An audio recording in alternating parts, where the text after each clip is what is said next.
หมู่ที่14บ้านใหม่หลังมอตำบลสุเทพอำเภอเมืองจังหวัดเชียงใหม่รหัสไปรษณีย์50200หมายเลขโทรศัพท์0818815090 0520000636-7ท่านผู้ฟังทั้งหลายทุกท่านทุกคนในรายการปกิณกะแห่งธรรมะก็มาพบปะกับญาติกับโยมท่านผู้ฟังทั้งหลายอีกเช่นเคยทักกันเป็นประจำทุกวันในเวลาเดียวกันนี้และก็ทางสถานีวิทยุแห่งนี้ก่อนอื่นนั้นเอามาไหว้พระสวดมนต์เพื่อเป็นมงคลต่อชีวิตของแต่ละท่านแต่ละคนการไหว้พระสวดมนต์นั้นทำให้จิตสงบเมื่อจิตสงบไม่รับรู้อารมณ์ใดๆความสุขก็จะเกิดขึ้นเมื่อจิตสงบความสุขเกิดขึ้นทุกสิ่งทุกอย่างนั้น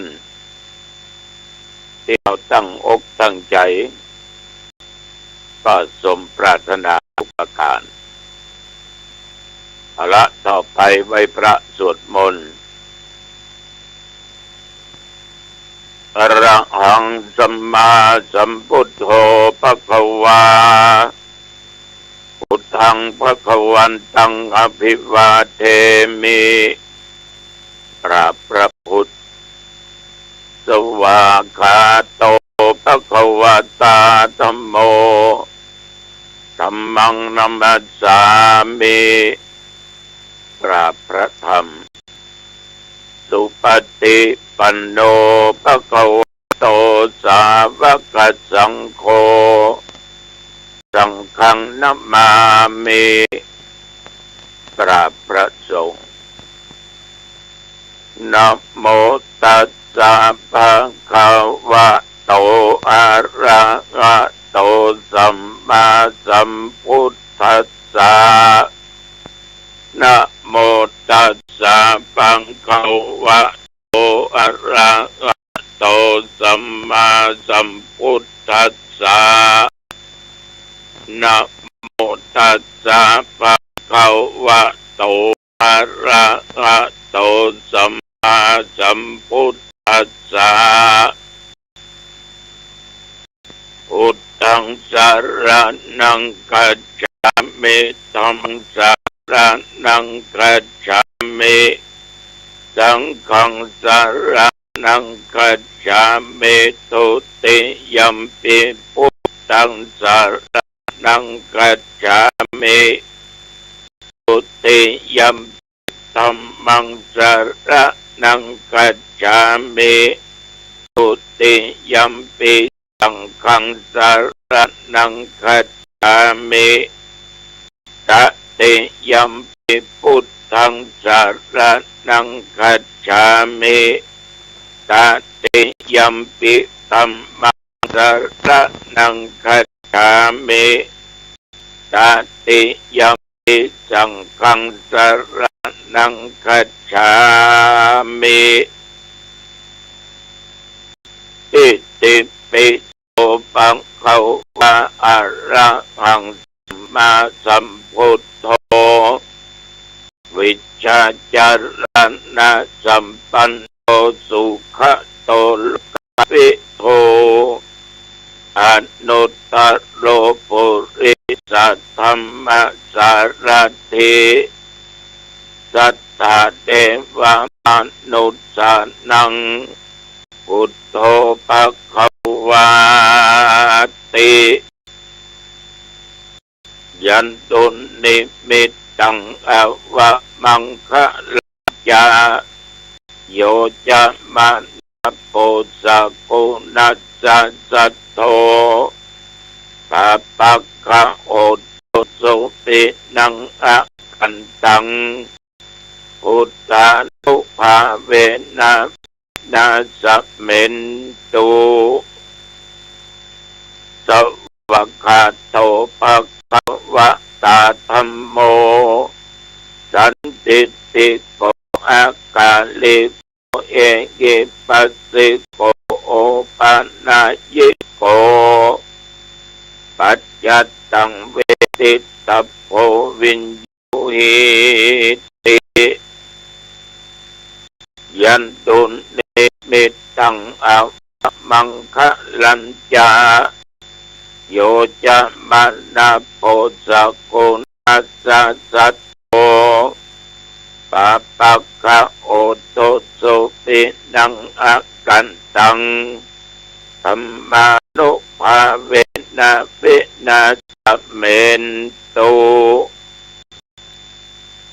สุปฏิปันโนภะคะวะโตสาวกสังโฆอุปฏิปันโนภะคะวะโตสาวกสังโฆยะปฏิปันโนภะคะวะโตสาวกสังโฆสามีจิปฏิปันโนภะคะวะโตสาวกสังโฆยะติสังจัตตาริปุริสยุคานิอัตถะปุริสปุคลาเอส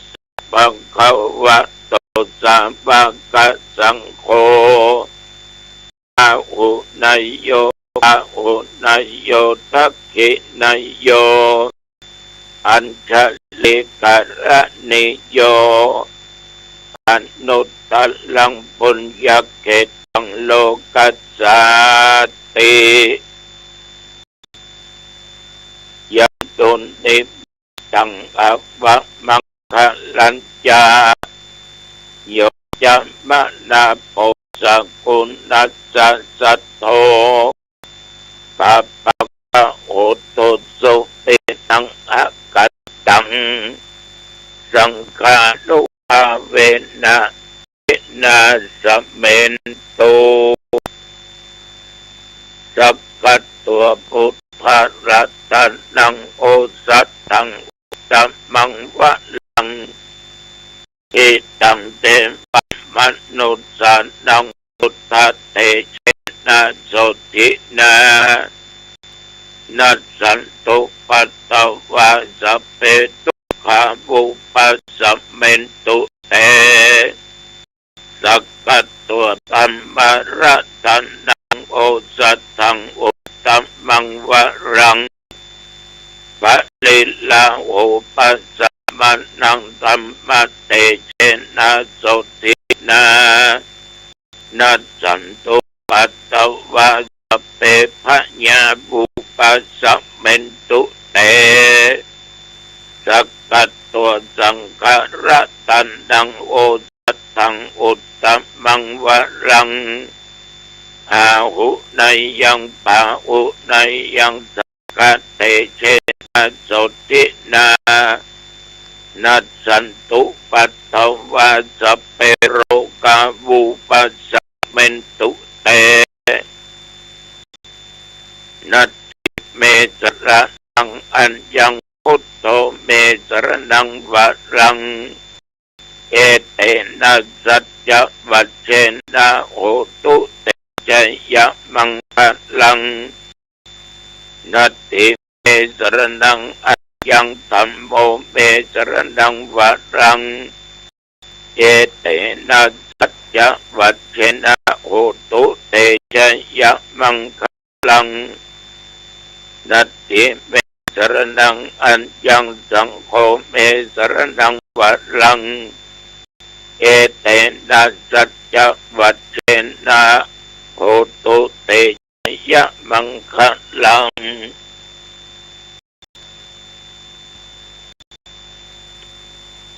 ทิอุณอัสสะวิจโยต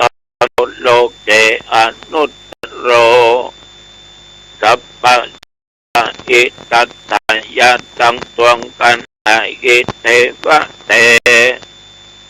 ปริวัตเตละจะตันเตอมนุเสอิภาวะเก อายักเกนะเกวิเศษอุเตอากันละมะรันเนนะมา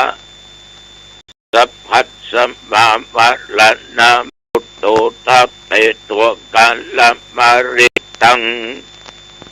ตัดเสวะอนุภาเวนะอุตุเตโวสุขีสัทธาสุตตะสิลังสัมมาตายะธรรมปังสุจริตตังจเรตัดเสวะอนุภาเวนะอุตุเตโวสุขีสัทธานิตังจินติตังปุจังทาระนังปัจจนังครุงอะเรสังเตสันนังสุตวตัสสะอายุปวัตติติเมตตัญจะสัพพโลกัสสมิมานะสัมภวะเยอปริมานังอุตตังอัตจติลิยัญจะอัสสัมปัตตังอเวลังอัสสัมปัตตังติตัญจะลังสินโนวาสยานโนวายาวะตัสสะวิกัตตะโตเอตังสัตติงอาทิไตยะพรหมเมตตาหาลังอิตัมมะโหติตินจะอนุคัมมาสีลปาตัสสันเนนะสัมปันโนอาเมสุมินัยยะเอตังนาเอชาตุอาภาสัยสยังปุณณเรติติภวะตุสัพพมังคลังรักขันตุสัพเทวตาสัพพพุทธานุภาเวนะสัทธาทิภวันเตภวะสัพพมังคลังรักขันตุสัพเทวตาสัพพธรรมานุภาเวนะสัทธาโสติภวันตุเตภวะตุสัพมังคลังรักขันตุสัพเทวตาภะสังฆานุภาเวนะสัทธาโสติภวันตุเต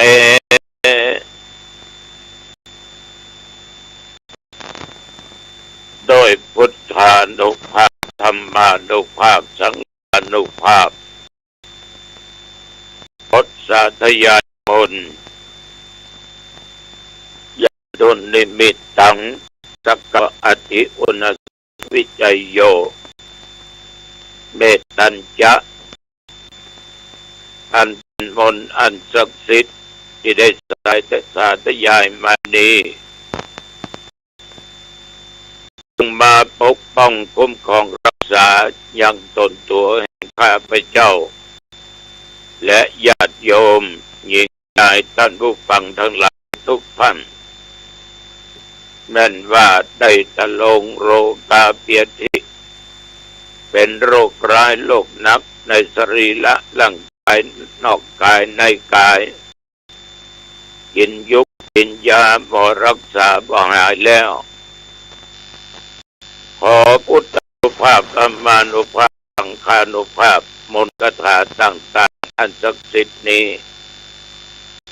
จงกำจัดโรคภัยไข้เจ็บอันหนักอันร้ายที่มีในสรีระร่างกายอันตรธานสวหายและอย่าได้มาเกิดกับตนตัวข้าพเจ้าและโยมหลายอีกต่อไปความสุขกายสบายใจแม้ว่าข้าพเจ้าและญาติโยมเดินทางไปเหนือตกออกไกลไปก็มีโชคมาก็มีชัยปราศจากอุทกภัยอัคคีภัยวาตภัยโรคาภัยอุบัติภัยต่างๆอย่าได้มากำมากาย มีความสุขกายสบายใจจำเริญด้วยสติและปัญญามาตั้งตัวตนอยู่ความประมาทญาติโยมทำการขายอิมาการ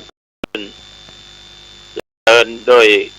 กิจการงานหน้าที่ยิ่งขึ้นไปดังคำพักคำบาดัดังคำพรพระตัดว่าอายุวันนะสุขละด้วยเทินกรมอุตุได้ประกาศบอกเตือนพายุโซนร้อนมาแล้วต้องมัดระวังตั้งแต่วันนี้เป็นต้นไปบางที่อาจจะเจอถึงลมถึงฝนถึงลูกเห็บเมื่อมันนักก็เกิดอันตรายอย่าประมาทตั้งสติให้ดี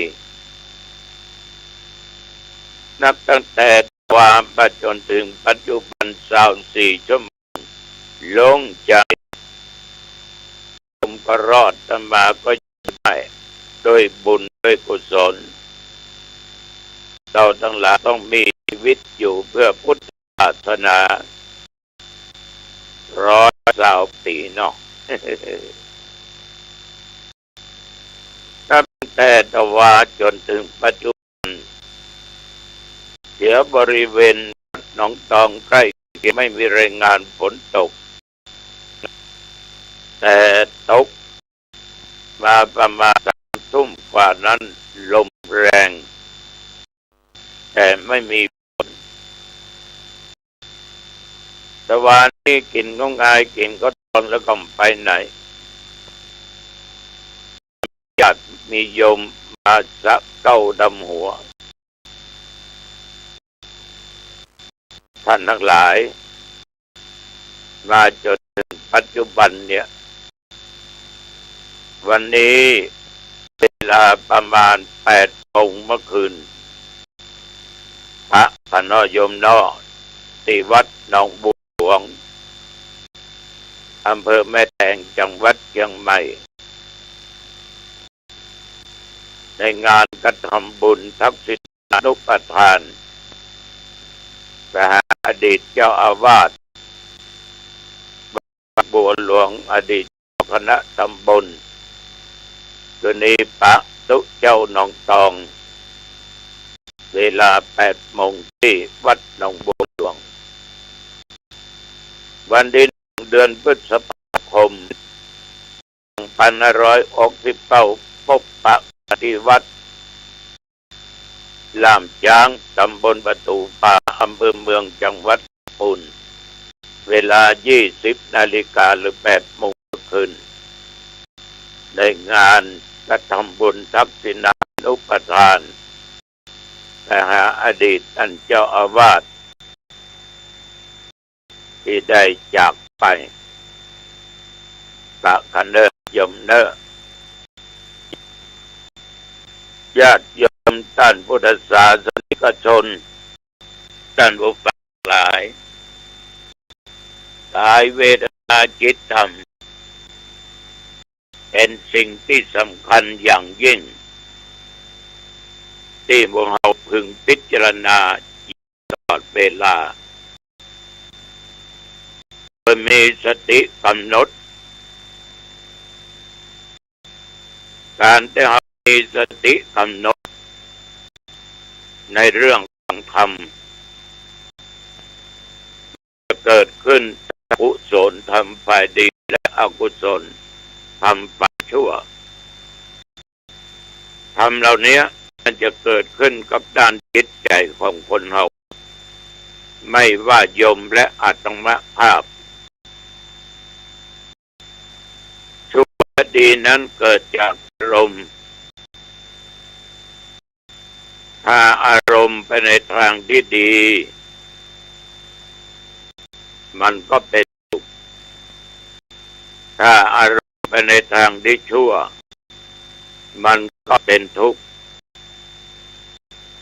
ฉะนั้นอันนี้คนเราตึงกาย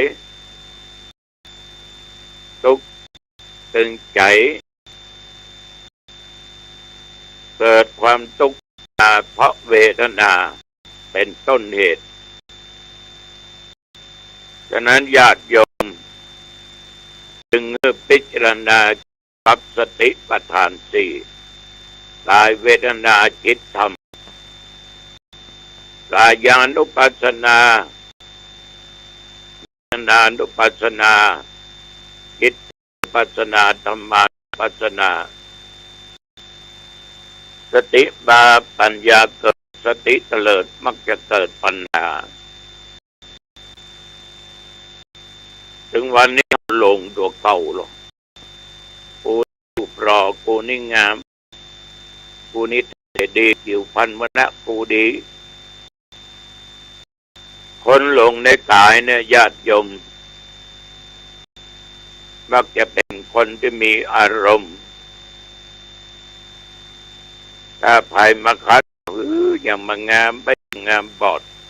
ดำขึ้นลึกมาเท่าอย่างนี้ปลเรือตามใครมาตักมาตอมาว่าจะนี้ก็จะโกรธเกิดอารมณ์บ่พึงพอใจเพราะมาชอบสิ่งเรามาชมโอ้หน้าตาดีรูปหล่อแต่ตาสวยงดงามเดียวเฮ้ยพันวรรณะดีเนี่ยเอาเพิ่งเป็นนางงามหลงละคาดว่าตัวเองเป็นคนสวยคนงามแต่ลืมคิดไปว่ากายของเราเนี่ยเป็นเพียงแต่ร่างกายไม่ใช่ตัวเราไม่ใช่สัตว์ไม่ใช่คนไม่ใช่ตัวเราไม่ใช่ตัวเขาว่าภายใดทั้งสิ้นจะหล่อสวยจะงามอย่างใดมันก็ตกอยู่ในพระไตรลักษณ์คืออนิจจังของบ่เที่ยงแท้แน่นอนเกิดแก่เจ็บตายเป็นทุกข์เป็นสุขฉะนั้นคิดตลอดเวลาว่ามันแจ้เราไม่แจ้เขาแล้วมันแจ้ของเขาไม่แจ้ของเขาไม่แจ้ตัวเขาไม่แจ้ตัวเขามันเป็นเพียงแต่กายเมื่อนำมาพิจารณาปรง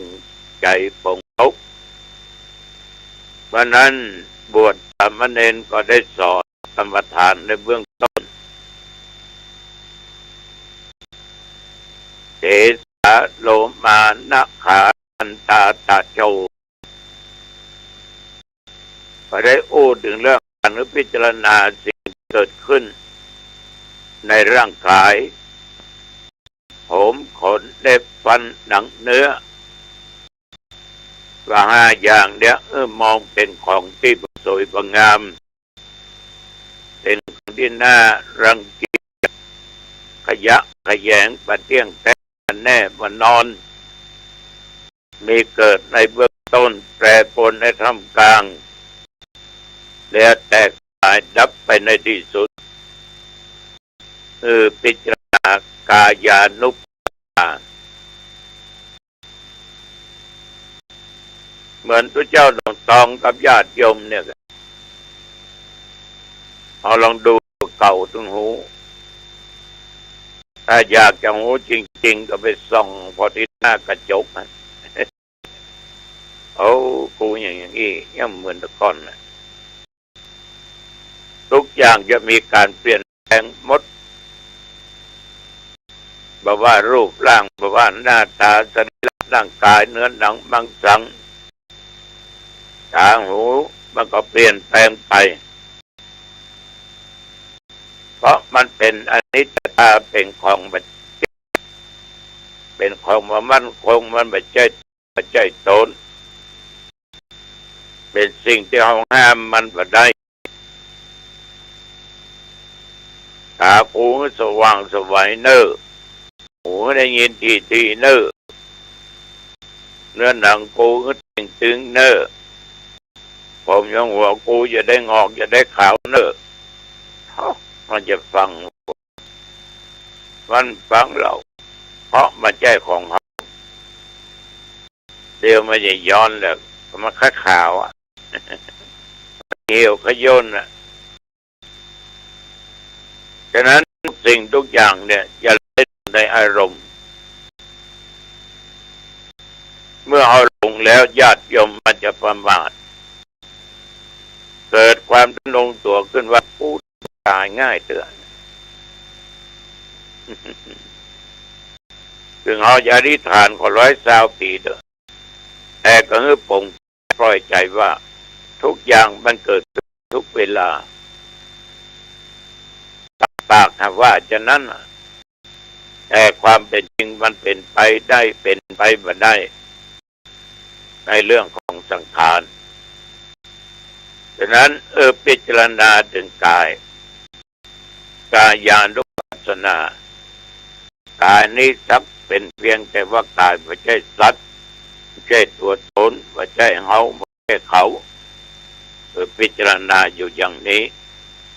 แล้วความสุขก็จะเกิดขึ้นเอาละวันนี้ผู้จะเป็นมาเป็นเวลาพอสมควรอายุวันโอสุขังพระลังพบกันใหม่โอกาสหน้าเจริญพรฝั่งที่เคารพในส่วนของการนำสาระดีๆมาสู่ผู้ฟังครับในวันนี้ผมเกษตรเพชรสำริดวิทยากรก็ได้พูดถึงเรื่องของบูชา2 อย่างมีเรื่องของอามิสบูชาและปฏิบูชาการบูชาด้วยอามิสสิ่งของแล้วก็มีการปฏิบัติบูชาอันเป็นคำสอนในทางพระพุทธศาสนาวันสำคัญในทางพระพุทธศาสนาที่เราได้ยอมรับกันไม่ว่าจะเป็นวันมาฆบูชาวันวิสาขบูชาอัฐมีบูชาสารหบูชาเทศกาลเข้าพรรษาเทศกาลออกพรรษาเทศกาลทำบุญตักบาตรเทโวโรหณะครับอย่างไรก็ตามสิ่งสำคัญที่เราได้บูชา2 อย่างก็คืออามิสสิ่งของดอกไม้ธูปเทียนน้ำอบน้ำหอมบูชาอามิสเหล่านี้ชื่อว่ามิสบูชาและก็นำคำสอนเหล่านั้นไปประพฤติปฏิบัติตามชื่อว่าปฏิบูชาในส่วนเราจะได้ศึกษาในคำว่าพุทโธพุทธะผู้รู้ผู้ตื่นผู้เบิกบานนั้นก็มีความหมายที่สำคัญที่เราจะได้ทำความเข้าใจกันในเรื่องของสิ่งหนึ่งซึ่งเราได้มีพระพุทธปฏิมากรหรือพระพุทธรูปปางต่างๆครับที่ประดิษฐานอยู่ในวารามที่อยู่ใกล้บ้านท่านหรือพุทธรูปปางต่างๆเป็นพระประจำวันเกิดที่เราไว้ที่ห้องพระที่หิ้งพระภายในบ้านของแต่ละครัวเรือนแต่ละท่านหรือแต่ละหน่วยงานก็จะมีห้องพระสำหรับกราบไหว้บูชาส่วนของการศึกษาและทำความเข้าใจพระรูปประจำวันเกิดเป็นส่วนหนึ่งซึ่งเราจะได้มาบอกกล่าวหลายท่านหลายคนก็เข้าใจกันแล้วบางท่านก็อาจจะยังได้ยินได้ฟังกันหรือบางท่านก็อาจจะยังไม่เคยได้ยินได้ฟังพระพุทธรูปปางถวายเนตรนั้นเป็นการบูชาพระประจำท่านที่เกิดวันอาทิตย์มีประวัติย่อว่าพระพุทธรูปปางถวายเนตรในสมัยที่องค์สมเด็จพระสัมมาสัมพุทธเจ้าได้ตรัสรู้แล้วทับยับยั้งเสวยวิมุตติสุขอยู่ใต้ร่มโพเป็นเวลา7 วันจากนั้นก็ได้เสด็จออกจากภายใต้ร่มโพไปประทับยืนอยู่ทางทิศตะวันออกเฉียงเหนือครับเพื่อทอดพระเนตรต้นสีมหาโพธิ์โดยไม่กระพริบตาเรียกว่าไม่กระพริบพระเนตรเป็นเวลา7 วันเพื่อลำพึงถึงคุณประโยชน์ของต้นสีมหาโพธิ์ที่แผ่กิ่งก้านประทานร่มเงาให้เกิดความร่มเย็นก็เป็นการนำหน่วยช่วยให้ พระพุทธองค์ได้ตรัสรู้เป็นพระสัมมาสัมพุทธเจ้าซึ่งบทสวดมนต์สำหรับท่านที่เกิดวันอาทิตย์ก็จะมีเป็นภาษาบาลีเทตยัญจกุมารราชาริสวรรณโนปัทวิปภาโสตังนมัสสามิหริสนังปัทวิปภาสังตยัชชคุตาวิหเรมุทิวสังเยรามนาเวทคุสัพพะธรรมเมเตเมนโมเตจะมาลยันตุนมัตถุพุทธานังนมัตถุโพธิยานะโมวิมุตตานังนะโมวิมุตติยาอิมังโสปริตตังกัตวาโมโรจติเอสนานี่เป็นการสวดตอนเช้าส่วนเย็นก็ใช้ศัพท์นำหน้าคำว่าอะเปตยัญจกุมาเอกาชาริสวรรณโนปัทวิปภาโสตังนมัสสามิหริสวรรณังปัทวิปภาสังตยัชชคุตาวิหเรมลัตติงเยรามนาภูสัพพธรรมเมเตเมนโมเตมังปาลยันตุนมัตพุทธานังนมัตถุโพยานโมวิมุตตานังนโมวิมุตติยาอิมังโสปริตังกัตวาโมโรวาสมกัปปยีติอันนี้ก็เป็นคาถาครับก็ถือว่าเป็นการสวดในส่วน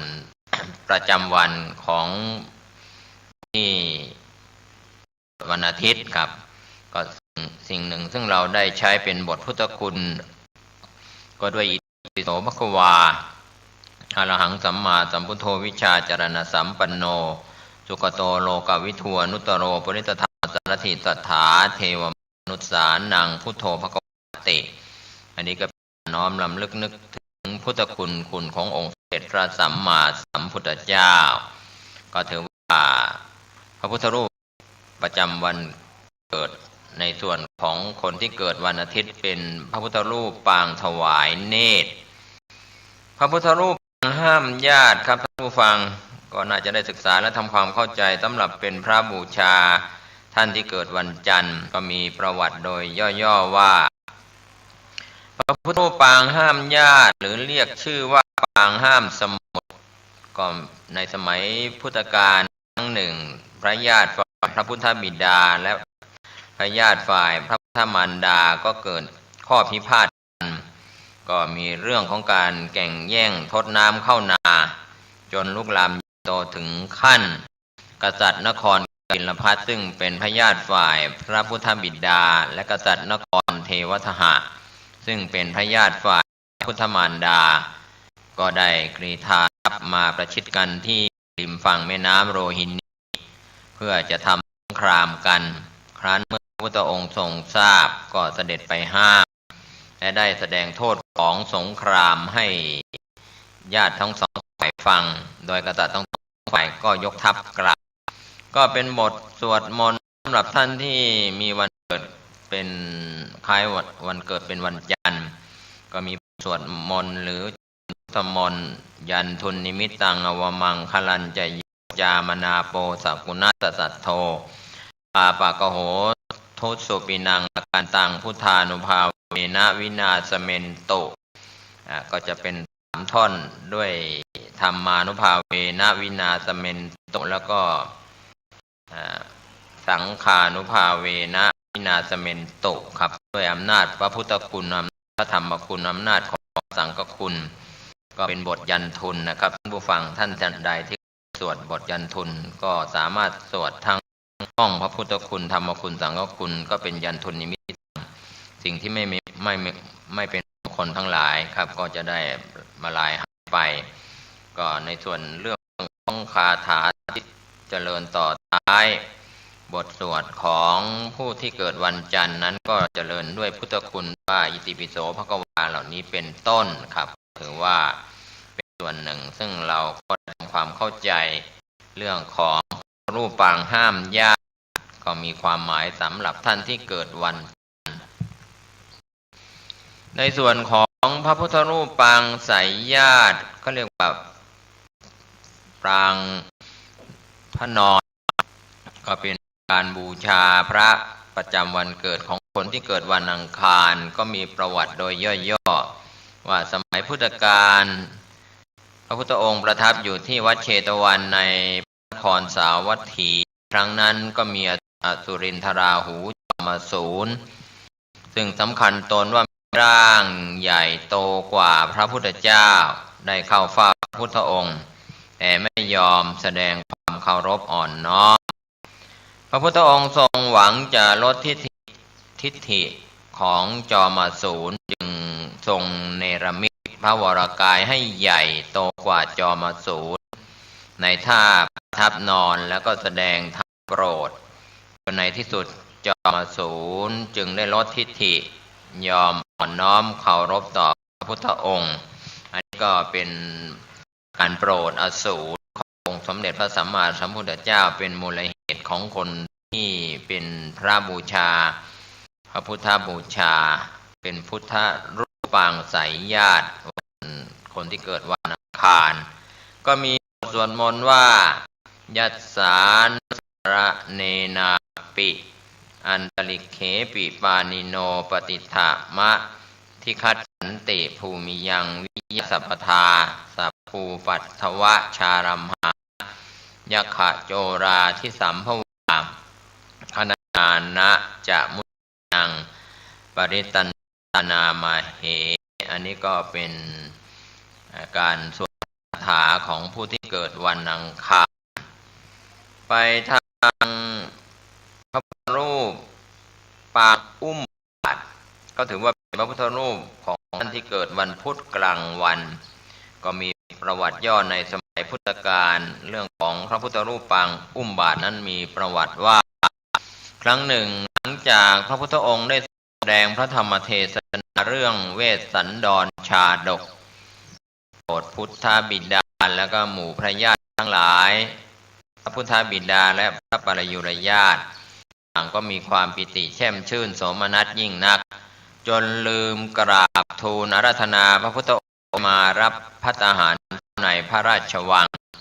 ดังนั้นในวันรุ่งขึ้นพระพุทธองค์พร้อมด้วยสาวกจึงเสด็จออกรับบิณฑบาตจากประชาชนทั่วไปในกรุงกบิลพัสดุครับอันนี้ก็เป็นวันปางอุ้มบาตรของท่านที่เกิดวันพุธกลางวันก็มีบทคาถาที่เจริญกันคำกล่าวว่าตภาสีวิสตตินังทิพมันตาคาทังวิยะยันนาเสติวิสังโฆรังเสสัญจาปิปาริสยังอานักเหตัมหิสัพพัทธะสัพพทาสัพพปานินังสัพพโสปินิวาเรติปริตันตัมพนามาเหอันนี้ก็เป็นการสวดของคนที่เกิดวันพุธกลางวันเป็นพระพุทธรูปปางอุ้มบาตรครับก็ถือว่าเป็นปางหนึ่งซึ่งมีความหมายสำหรับท่านที่เกิดวันพุธกลางวันพระพุทธรูปปางป่าเลไลนั้นเป็นพระบูชาของท่านที่เกิดวันพุธกลางคืนก็มีประวัติย่อในสมัยพุทธกาลเกี่ยวกับพระพุทธรูปปางป่าเลไลสมัยที่พระพุทธองค์ทรงตรัสรู้แล้วนับได้พรรษาที่10ในเวลาก่อนพรรษานั้นพระองค์ไปประทับอยู่ที่เมืองโกสัมพีส่วนชาวเมืองโกสัมพีฝ่ายพระวินัยทรและฝ่ายพระธรรมกายก็ทะเลาะกันพระองค์ทรงห้ามปรามก็มิได้เอื้อเฟื้อเชื่อฟังพระองค์จึงได้เสด็จหลีกไปจำพรรษาอยู่พระองค์เดียวในป่าลักขิตวันตำบลป่าลีไลยกะก็มีพญาช้างหนึ่งเรียกชื่อในหลังว่าปาลิไลยหัตถี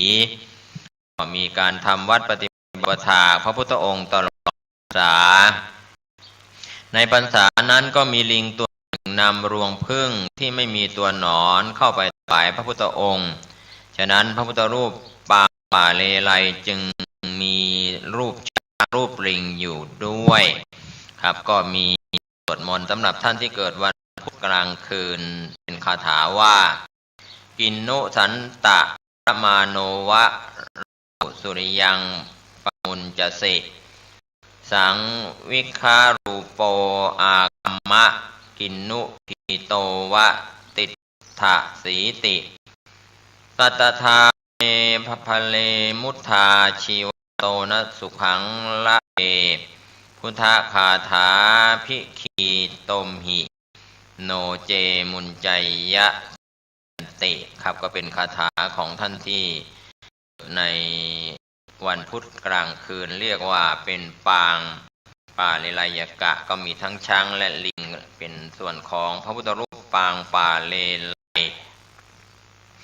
พระพุทธรูปปางสมาธิก็เป็นพระบูชาของท่านที่เกิดวันพฤหัสบดี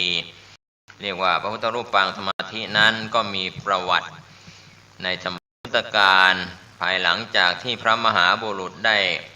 กำราญามารลงได้แล้วก็ทรงอธิษฐานจิตมุ่งบรรลุโพธิญาณพระองค์ตั้งพระทัยเจริญสมาธิจนได้บรรลุญาณขั้นต่างๆและในที่สุดก็ได้บรรลุอนุตตรสัมมาสัมโพธิญาณได้ตรัสรู้เป็นพระสัมมาสัมพุทธเจ้าในเวลาเช้าตรู่ของวันเพ็ญขึ้น15 ค่ำเดือน 6ก็ตรงกับวันวิสาขบูชาหลังจากพระพุทธองค์ได้ทรงบำเพ็ญทุกขกิริยาเพื่อแสวงหาความจริงอยู่นานถึง6 ปีครับเป็นปางสมาธิก็มีคาถาสำหรับท่านที่เกิดวันพฤหัสบดีว่าปุเรนตัมโพธิสัมภาเรนิพพตังวัตตชาติยังยัสสะเตเชนะทาวกมหาตัตตังวิวัชยิ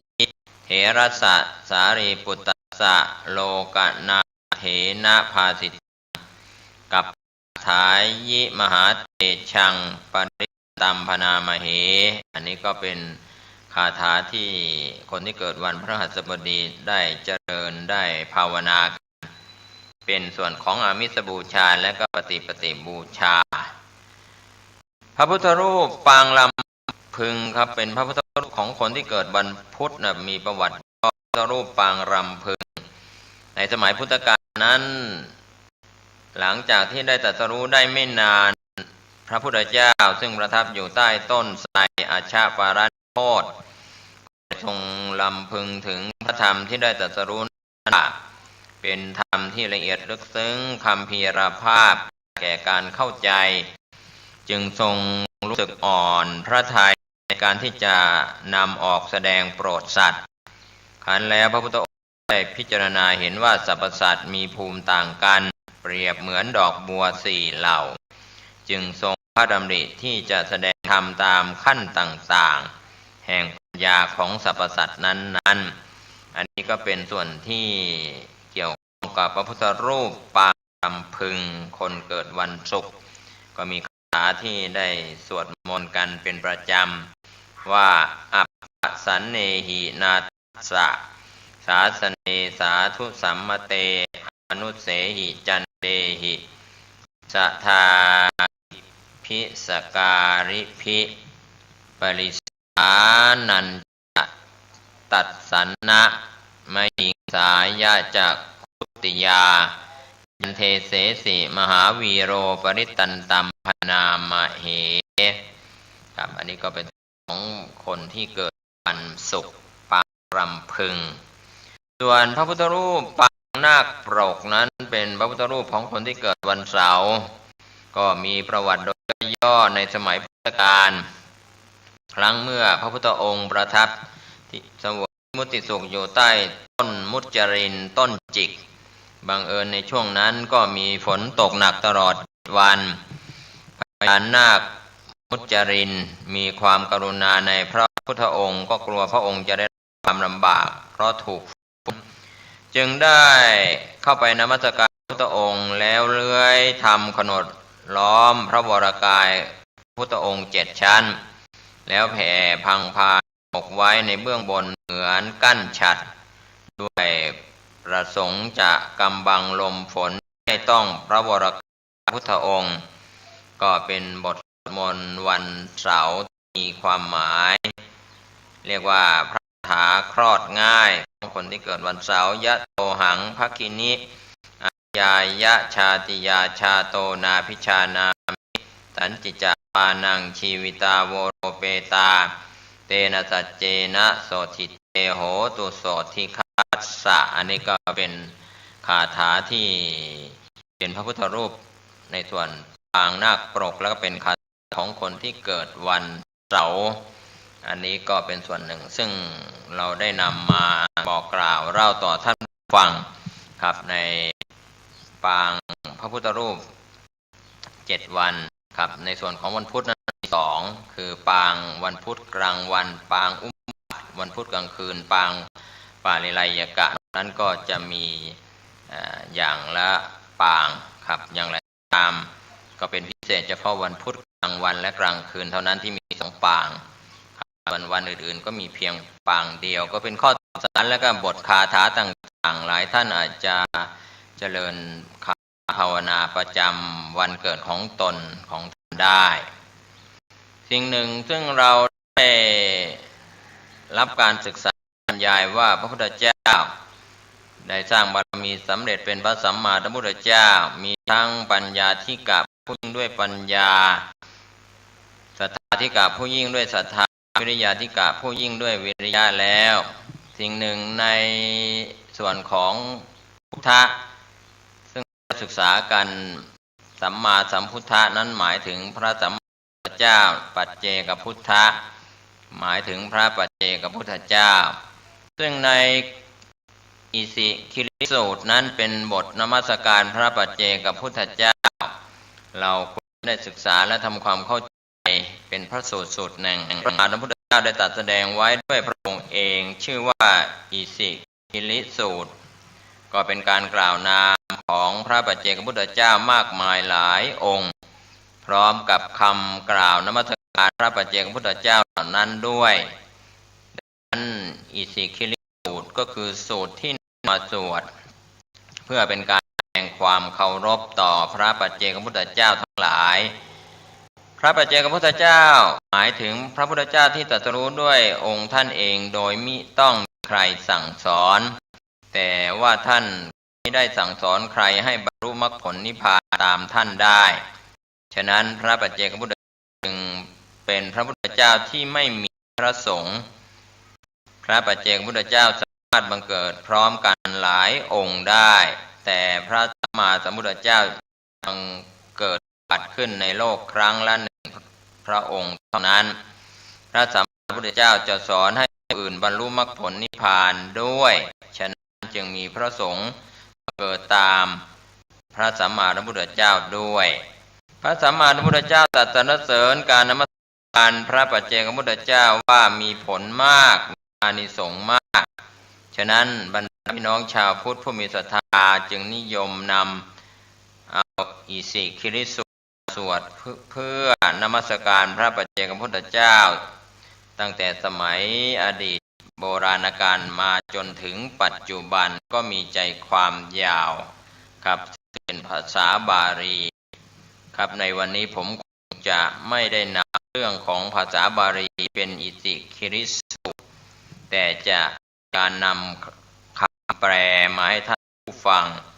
ได้รับรู้รับทราบว่ามีความหมายอย่างไรในอิสิคิริสูตรส่วนภาษาบาลีนั้นมีอยู่แล้วครับท่านไปหาอ่านกันเองครับก็มีคำแปลในอิสิคิริสูตรเป็นการสรรเสริญพระปัจเจกพุทธเจ้าดูก่อนภิกษุทั้งหลายเรื่องเคยมีมาแล้วพระปัจเจกพุทธเจ้า500 องค์แต่อาศัยอยู่ที่ภูเขาอิสิคิรินี้มานานพระปัจเจกพุทธเจ้าเหล่านั้นเมื่อกำลังเข้าไปสู่ภูเขานี้คนแลเห็นแต่ท่านเข้าไปแล้วคนแลไม่เห็นมนุษย์ทั้งหลายเห็นเหตุดังนี้นั้นจึงพูดกันอย่างนี้ว่าภูเขาลูกนี้กลืนกินฤาษีเหล่านี้ภูเขา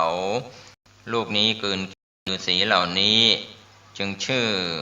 ภูเขานี้จึงชื่อว่าอิสิคิริอิสิคิรินี้แลจึงเกิด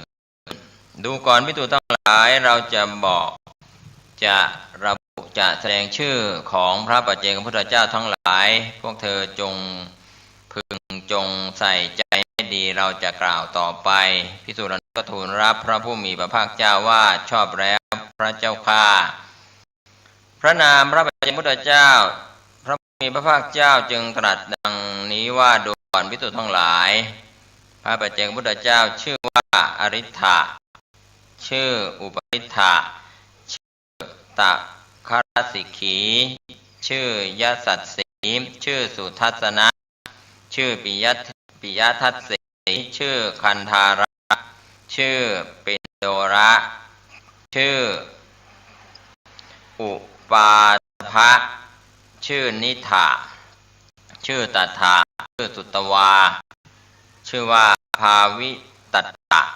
ได้อาศัยอยู่กินที่ภูเขาอิสิคิลินี้มานานเธอจงฟังเราระบุชื่อของท่านที่มีธรรมเป็นสาระว่าสัตว์ทุกหมดความอยากได้บรรลุโพธิญาณอย่างดีเฉพาะตนผู้เดียวผู้ปราศจากลูกศรสูงกว่านรชนต่อไปเถิดพระปัจเจกพุทธเจ้าผู้มีตัณหาเครื่องนำไปในภพสิ้นแล้วมีชื่อดังต่อไปนี้อริ t ะพุทธะอุปาลิทธะพุทธะตะครสิกขีพุทธะยสัสสีพุทธะสุทัสนะพุทธะปิยทัสสีพุทธะคันธาระพุทธะปินโดระพุทธะอุปาสภะพุทธะนิถาพุทธะตถาพุทธะสุตวาพุทธะภาวิตะตัตตะพุทธะสุมภะพุทธะสุภะพุทธะเมถุระพุทธะอัตถมะพุทธะอัฏฐสะเมฆพุทธะอนิฆพุทธะสุทธาถะพุทธะพระปัจเจกพุทธะผู้มีอานุภาพมากชื่อว่าหิงคูพุทธะหิงคพุทธะพระมุนีชื่อชาลีมีสององค์คืออัฏฐกะพุทธะโกศลพุทธะอัฏฐพุทธะสุภาหุพุทธะอุปเนมิสสะพุทธะเนมิสสะพุทธะสันติจิตตพุทธะสัจจะพุทธะตถาพุทธะวิรัชพุทธะบัณฑิตพุทธะกาลพุทธะอุปการะพุทธะวิชิตพุทธะชิตาพุทธะอังคพุทธะปังคพุทธะคุติชิตาพุทธะปัสสีพุทธะได้ละอุปธิอันเป็นมูลแห่งทุกข์แล้วก็มีพระปัจเจกพุทธเจ้าชื่อว่าอัปปราชิตาพุทธะก็ได้ชนะมารและพลแห่งมารมีชื่อว่าสัทธาพุทธะปวัตตาพุทธะสรพังคพุทธะโลมหังสาพุทธะอุจจังคะมายะพุทธะอริตาพุทธะอนาสวะพุทธะมโนมยะพุทธะพันธุมาพุทธะผู้ตัดมานะได้ชื่อว่าตถาธิมุตพุทธะวิมระพุทธะเกตุมาพุทธะเกตุมะภราคพุทธะมาตังคพุทธะอริยพุทธะอจุตตาพุทธะอจุตตะคามะพยามกะพุทธะสุมังคลพุทธะทิพพิรพุทธะสุปติทิตาพุทธะอาสายหาพุทธะเขมาพิรตาพุทธะโสรตาพุทธะทุรันนยะพุทธะสังฆพุทธะอุชุชพุทธะพระมุนีชื่อสายหาอีกองค์หนึ่งผู้มีความเพียรไม่ทรามพระพุทธนั้นชื่อว่านันทะชื่อนันทะชื่ออุปนันทะรวมแล้ว12องค์แล้วก็ภารทวาชะพุทธะผู้ทรงร่างกายในภพสุดท้ายพระปัจเจกพุทธเจ้าว่าโพธิพุทธะมหานามพุทธะอุตรพุทธะเกสีพุทธะสิกขีพุทธะสุนทรพุทธะภารทวาชะพุทธะพุทธะอุปติสสะพุทธะผู้ตัดกิเลสเครื่องผูกในภพได้แล้วพระพุทธเจ้านั้นชื่อว่าอุปสีทรีพุทธะสีทรีพุทธะผู้ตัดตัณหาได้ชื่อว่ามังคลพุทธะผู้ปราศจากราคะชื่ออุสภพุทธะผู้ตัดข่ายอัน เป็นมูลแห่งทุกข์ได้ ชื่ออุปนีตพุทธะได้บรรลุบทอันสงบชื่อว่าอุโบสกพุทธะสุนทรพุทธะสัจจนามพุทธะเอตพุทธะชยันตพุทธะปทุมพุทธะอุปละพุทธะทุมุตระพุทธะลักขิตพุทธะปัพพตพุทธะมานัตถะพุทธะโสพิตพุทธะมีตราคะพุทธะกันหาพุทธะผู้มีจิตพ้นวิเศษดีแล้วพระปัจเจกพุทธะผู้มีอานุภาพเหล่านี้และอื่นๆมีตัณหาเครื่องนำไปในภพสิ้นแล้วเธอทั้งหลายจงไหว้พระปัจเจกพุทธเจ้าเหล่านั้นผู้ล่วงเครื่องข้องทั้งปวงได้แล้วผู้แสวงหาคุณใหญ่ผู้มีนับไม่ถ้วนผู้ปรินิพพานแล้วอันนี้ก็เป็นส่วนที่พระพุทธองค์ทรงแสดงเรื่องของชื่อพระปัจเจกพุทธเจ้าในอิติกิริสูตรครับก็ถือว่าสูตรที่สำคัญในพระสุตตันตปิฎกมัชฌิมานิกายอุปริปันนาถก็เป็นส่วนมีความหมายในสูตรซึ่งเป็นการบูชาพระปัจเจกพุทธเจ้ารองลงมาจากองค์สมเด็จพระสัมมาสัมพุทธเจ้าก็เป็นข้อศึกษาของท่านผู้ฟังซึ่งก็ควรจะได้ทำความเข้าใจกันครับก็เป็นเรื่องของการบูชาด้วยอามิสบูชาและปฏิบูชาในพระพุทธรูปประจำวันทั้ง7วันและในส่วนของการบูชาปัจเจกพุทธเจ้าก็นำมาฝากเป็นแง่คิดให้กับท่านผู้ฟังเป็นการแบ่งปันความคิดดีๆครับวันนี้อาจมีชื่อภาษาบาลีเป็นเสียงออกมาให้ท่านได้รับรู้กันก็ถือว่าเป็นข้อศึกษาเป็นเรื่องราวในพระสุตตันตปิฎกพระสูตรต่างๆและก็การศึกษาพระพุทธรูปประจำวันเกิดของท่านเกิดวันไหนมีคาถาอย่างไรก็นำมาฝากมาบอกกล่าวครับก็ฝากกันไว้เป็นแง่คิดให้ท่านได้ความสุขจากการศึกษาธรรมะปฏิบัติธรรมะแบบอามิสบูชาและปฏิบัติบูชาโดยทั่วหน้ากันสวัสดีครับ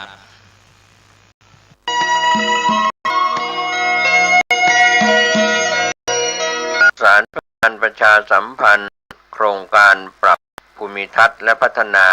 พื้นที่รอบโบสถ์วัดป่าแดงมหาวิหารมติคณะกรรมการบริหารวัดป่าแดงมหาวิหาร